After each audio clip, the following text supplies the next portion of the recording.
All right, I've been holding out on talking about the Phoenix Suns this year because we all know that they have dealt with a lot of injuries. The Booker-Durant, Bradley Beal trio has hardly played together this year except for these last few recent weeks, and that's what I wanted to touch on. I'm not here to give an overarching take or anything like that. I just wanted to talk about what I've seen from them the last few weeks and what I want from this group going forward before I make any concrete conclusions. I'm not putting them in the contender tier or anything like that. I'm not putting them in the bad team tier. I just think we need to see more of this team, and you kind of see the vision the last handful of games. The Beal-Booker-Durant trio has only played 8 games together, but the offensive rating is just insane. Just listen to these numbers. The Booker, Durant, Beal, Grayson Allen, Yusuf Nurkic lineup has only played a total of 223 possessions together per cleaning the glass, which takes out garbage time and all that. And their offensive rating is 134, and their defensive rating is 111.5. So it's about as advertised as we'd expect before the season started when we were projecting what this trio would look like.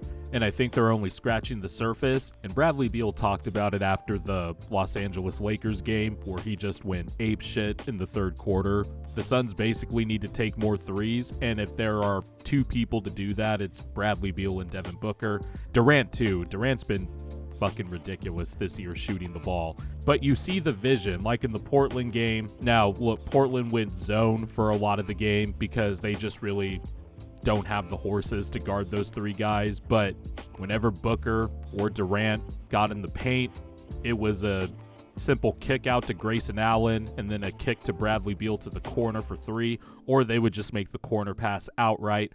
The Suns and the Blazers actually got a lot of corner threes in this game. I am still wondering about the Suns' defense, but again, we haven't seen this group play together, but you kind of see the vision on offense. And no, I'm not one of those guys that is pining for the Suns to have a point guard. I think, one, the playmaking is there when you just cobble together Booker, Durant, and Beal. I think it's all there. Plus, the way they go about getting their shots and initiating offense are all just different enough to where it doesn't overlap to me. Plus, I don't think off-ball players like those guys who have the ability to play off-ball overlap like that. But I think Steve Jones of the Dunker Spot said it on JJ Redick's Old Man in the 3 podcast. I don't think a point guard really changes the context of the Suns team.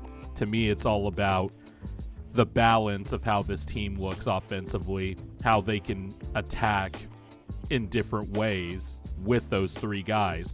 And in the Portland game, in the Lakers game, you saw dribble handoffs between these guys.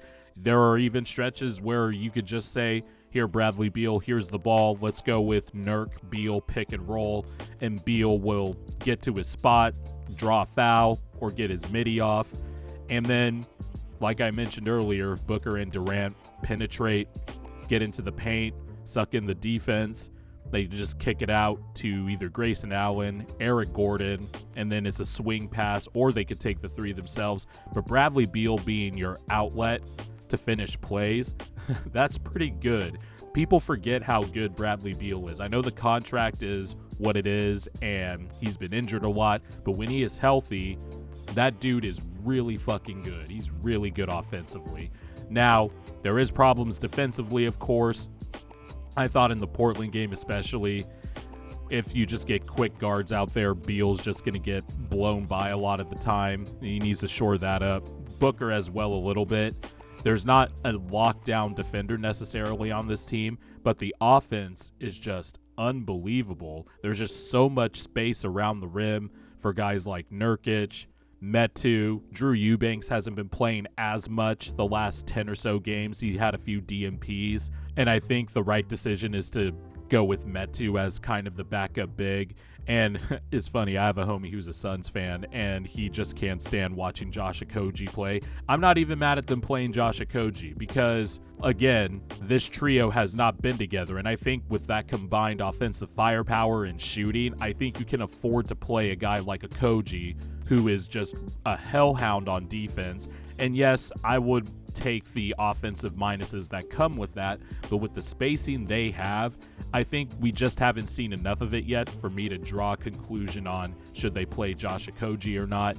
Now, of course, Frank is still finding his rotations. Head coach Frank Vogel is still finding his rotation patterns and all that, trying some staggering stuff, like he'll go with Booker by himself at times, and then you start the second quarter with Durant and Beal, or vice versa. You could change it up in the second half as well. But like with the Clippers, like we were talking about with the Clippers earlier in the year, I think it's fair to give the Suns at least 15 to 20 games of this just to see where they're at. Now, there isn't a lot of time left. I mean, we're already halfway through the season, but I still think it's fair to give this group 15 to 20 games just to see what they look like. I mean, theoretically, it makes sense. Eric Gordon can obviously stretch the floor. He's shooting nearly 40% from three again this year. Now, some of the low contract and minimum guys that they signed over the offseason haven't panned out yet to this point.